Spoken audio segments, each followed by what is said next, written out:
ከ11 ዓመት በኋላ በተከፈተው ቀብር ውስጥ የተገኘው ተአምር እውነተኛ ታሪክ። በሳዑዲ አረቢያ በጅዳ ከተማ የሚገኘው ሰፊ የመቃብር ስፍራ የሌሊቱ ጽልመት ሲወጣው ድባቡ ይበልጥ አስፈሪ ይሆናል። ምክንያቱም የቀኑ ጫጫታና የከተማው ሁካታ ተገፎ በቦታው ላይ የሚሰፍነው ንግስና የሙታን ዓለም ጸጥታ ብቻ ይሆናል። አላፊ ከሆነው ከዚህ ዓለም ተሰናብተው ወደ ዘላለማዊ ቤታቸው የተሸኙ የብዙ ሻማኞች ማረፊያ የሆነው ይህ ስፍራ ማታ ላይ ሲታይ አስፈሪነቱና አላህ ፊት መቆምን የሚያስታውሰው ደውሎ ልብን በተለየ ፍርሃት ያርዳል። ታዲያ በዚህ የሙታን መቃብር ስፍራ ለዓመታት የኖሩና ቦታውን በኃላፊነት የመሩ አንድ ሰው አሉ። እርሳቸውም ሼኽ አባስ ይባላሉ።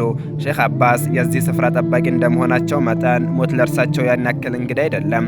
ምክንያቱም በየቀኑ ክቡር የሆነውን የሰው ልጅ አስክሬን ሲቀበሉ፣ ሲያስተካክሉና ወደ መጨረሻው ቤቱ ሲሸኙ ስለሚውሉ ብዙ አስገራሚ ነገሮችን አይተዋል። ብዙ አሳዛኝ ክስተቶችን አስተናግደዋል። ነገር ግን ከዕለታት በአንድ ቀን የገጠማቸው ነገር በሕይወት ዘመናቸው አይተውት የማያውቁት ጆሮአቸውን እስኪጠራጠሩ ድረስ ያደረሳቸው ልዩ ክስተት ነበር። ክስተቱን ከማየታችን በፊት በቀብሩ ቦታ ላይ አንድ የተለመደን አሰራር እንንገራችሁ። ይኸውም መቃብርን ማጽዳት ይባላል።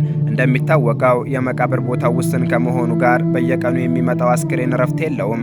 ታዲያ ይህ ቦታ ከጊዜ በኋላ ሲሞላ ለአዲስ ሟች የሚሆን ስፍራ ሲታጣ ከአሁን በፊት ተቀብሮበት ወደ ነበረው ቦታ የመመለስ አስገዳጅ ሁኔታ ይፈጠራል። ለማስረዳት ያክል ነገሩ እንዲህ ነው።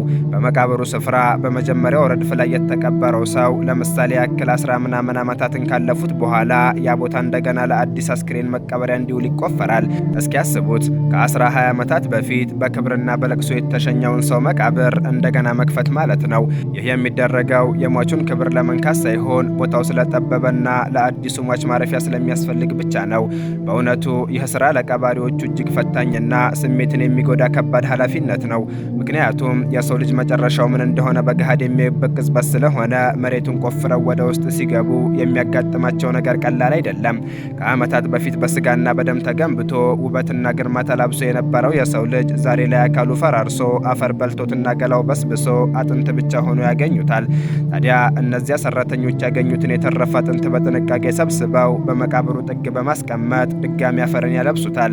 ከዚያም ያንኑ ጉድጓድ አስተካክለው ለሚቀጥለው አዲስ እንግዳ፣ ለሚቀጥለው አዲስ አስክሬን ያዘጋጁታል። በዚህም የተነሳ የቀባሪዎች ሕይወት ከዚህ አስፈሪ እውነት ጋር የተቆራኘ ስለሆነ በየቀኑ የሰው ልጅን ፍርስራሽ ማየት፣ የራስ ቅልና የአጥንት ክምርን በእጅ መንካት ለእነሱ የተለመደ ስራቸው ሆኗል። ይህንን ስራ የሚሰሩት ልባቸው ደንድኖ ሳይሆን አማራጭ ስለሌለና የአንዱ አጥንት ተሰብስበው ለሌላው ካላሸጋሸጉት በቀር ይህች ጠባብ ዓለም ለሙታን የምትሰጠው ትርፍ ቦታ ስለሌላት ነው። ታዲያ በዚያች የጭንቅ ሰዓት የሚታየው እይታ ለሕያውያን ትልቅ ምክር ቢሆንም ለሰራተኞቹ ግን በየቀኑ የሚጋፈጡት አስጨናቂ እውነታ ነው። ቀናት እየገፉ ሲሄዱ ሼኽ አባስ አንድ አዲስ ውሳኔ ላይ መድረስ ነበረባቸው። የሰዎች መመላለስና አላስፈላጊ ጉጉት ለስራው እንቅፋት ከመሆኑም በላይ የሙታንን ክብር የሚነካ መስሎ ስለታያቸው የሟቾች ምስጢር መጠበቅ አለበት፣ የቀብር ስፍራውም ጸጥታው ሊደፈርስ አይገባም ብለው በማሰብ ያንን አስፈሪ የመቃብር ጽዳት ስራ ሰዎች በማይበዙበትና እንቅስቃሴ በሚቀንስበት ሰዓት እንዲከናወን ፈለጉ። ከዚያም ሰራተኞቹን ሰብስበው ከዚህ በኋላ ስራችሁን የምትሰሩት ጠዋት ላይ ሳይሆን እኩለ ቀን ላይ ፀሐይ አናት ላይ ስትሆን ሰዎች ወደ ቤታቸው በሚሸሸጉበት የዙሁር ሰዓት ላይ ነው አሏቸው። በወቅቱ ይህ ትዕዛዝ ለሰራተኞቹ ከባድ ነበር። ምክንያቱም የጅዳ ፀሐይ ቀልድ አታውቅም። በተለይ በዚያ በጋለ ሰዓት አናት ላይ ተተክላ የሙቀት አለንጋዋን ስትለቅ ምድሩ ምድጃ ሆኖ አሸዋው ግሎ የሚነፍሰው ንፋስ እንኳን እሳትን ይተፋል። ሰራተኞቹም በዚህ አቃጣይ ሙቀት ውስጥ ሆነው ላባቸው እንደ ጉድ እየወረደ ስራቸውን ቀጠሉ። ነገር ግን በአንድ ቀን በዚያ አጥንትም በሚያቀልጥ ሙቀት ውስጥ ሆነው ተመስጠው እየቆፈሩ ሳለ ድንገቱን ያልጠበቁት ነገር ሲገጥማቸው ያዩትን ነገር ማመን አቃታቸው።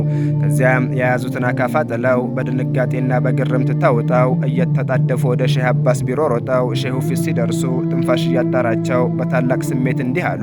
ያ ሼኽ በሕይወታችን አይተን የማናውቀው ጉድ ተፈጠረ። የሚያስደንቅ ነገር አየን። ይምጡና ይመልከቱ። በወሬ ቢሰሙት ፈጽሞ የማያምኑት ተአምር ገጠመን እያሉ በታላቅ ድንጋጤ ተናገሩ። ታዲያ የሰራተኞቹን ድንጋጤ የተመለከቱት ሼኽ አባስ በሰሙት ነገር ሊያምኑ አልቻሉም ነበር። ለዓመታት በዚህ ሙያ ውስጥ ኖረዋል። አፈር የሰውን ስጋ እንዴት እንደሚበላ፣ ጊዜ የሰውን አካል እንዴት ወደ አፈርነት እንደሚመለስ ጠንቅቀው ያውቃሉ። ስለዚህ የሰራተኞቹ ንግግር ለሳቸው የተምታታ ህልም እንጂ እውነት ሊሆን እንደማይችል ደምድመው እናንተ ሰዎች ምን እያላችሁ ነው? በዚያ ንዳድ ፀሐይ ጭንቅላታችሁ ዙሮበት መሆን አለበት እንጂ ይህ ሊሆን የማይችል ከባድ ጉዳይ ነው። ምናልባትም የቀብሩ መዝገብ ተምታቶባችሁ በቅርብ የተቀበረ ሰው አግኝታችሁ ይሆናል እንጂ ከብዙ ዓመታት በፊት በአፈር ሆድ የገባ አስክሬን አጥንት እንጂ ስጋ ሊኖረው አይችልም ሲሉ በምክንያት ሞገቷቸው። ሰራተኞቹም ያ ሼህ፣ እኛ እኮ በየቀኑ አጥንት የምናይ ሰዎች ነን፣ የዛሬው ግን የተለየ ነው። መዝገቡን ደጋግመን አይተናል፣ ቦታውም ከዓመታት በፊት የተዘጋው ነው ብለው ተናገሩ። ሼህ አባስ አሁን የሰራተኞቹን የጸና አቋም ሲመለከቱ፣ በሁኔታቸው ላይ ያለውን እውነት ሲረዱ ልባቸው የጥርጣሬን ግድግዳ ማፍረስ ጀመረ። በመጨረሻም እውነታውን በገዛ ዓይናቸው ለማረጋገጥ ወስነው እንደዚያ ከሆነ ለሚቀጥለው ዓመት ቀጠሮ እንያዝ ብለው ቀጣይ ይህንን ቀብር ስትከፍቱ እኔ ራሴ በአካል ተገኝቼ እውነታውን አረጋግጣለሁ ሲሉ ወሳኝ ቀጠሮን ያዙ። ታዲያ ከዓመት በኋላ በጉጉት የተጠበቀው ቀን ሲደርስ ሼህ አባስም ወደ ተባለው የመቃብር ስፍራ መሩ። ነገር ግን እርምጃቸው እንደወትሮ አልነበረም።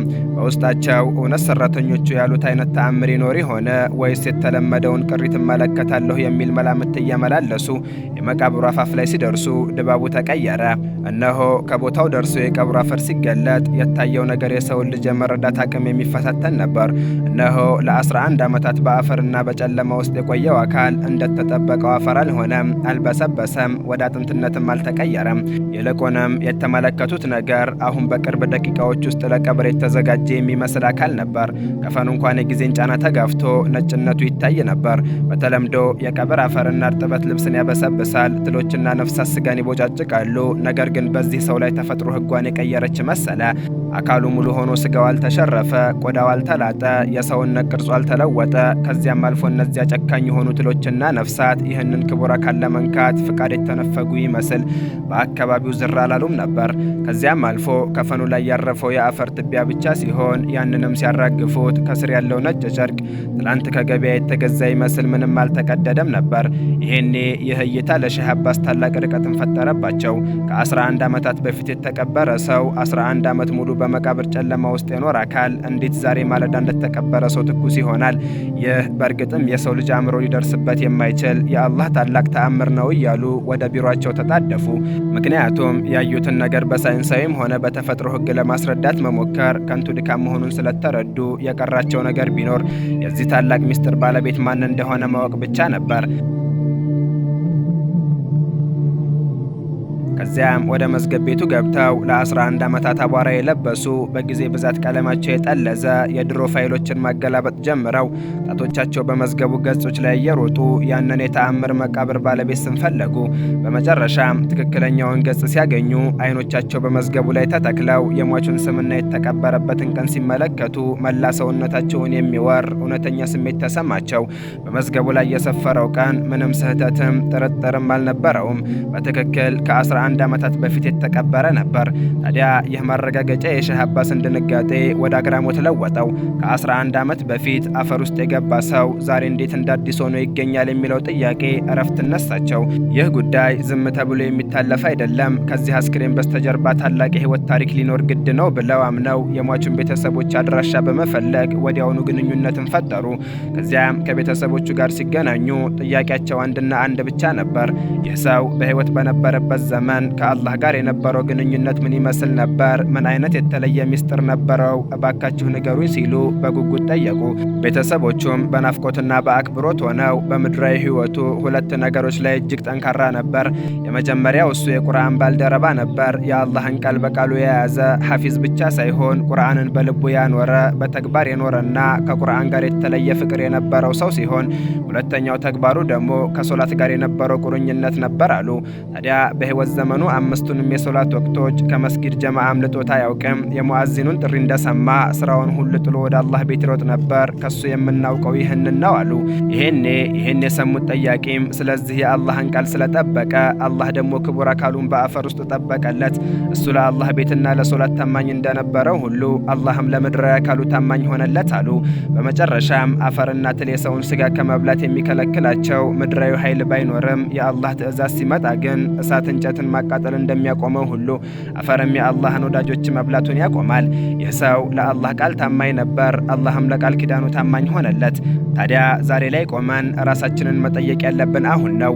እኛስ ከአላህ ጋር ምን አይነት ግንኙነት አለን? የእኛስ መጨረሻ ምን ይሆን? እኛም ወደዚያው ጠባብ ጉድጓድ መውረዳችን የማይቀር ነውና በዚያ ቀን አብሮን የሚወርደው ስራችን ምን ይመስላል? ሶላታችን የቱ ጋር ነው ያለው? ከቁርአን ጋር ያለን ትስስርስ ምን ያህል የጠበቀ ነው የሚለውን መገምገም ይኖርብናል። አላህ መጨረሻችንን አሳምሮ በዱንያም በአኼራም ይጠብቀን። ወሰላሙ ዓለይኩም ወረሕመቱላሂ ወበረካቱሁ።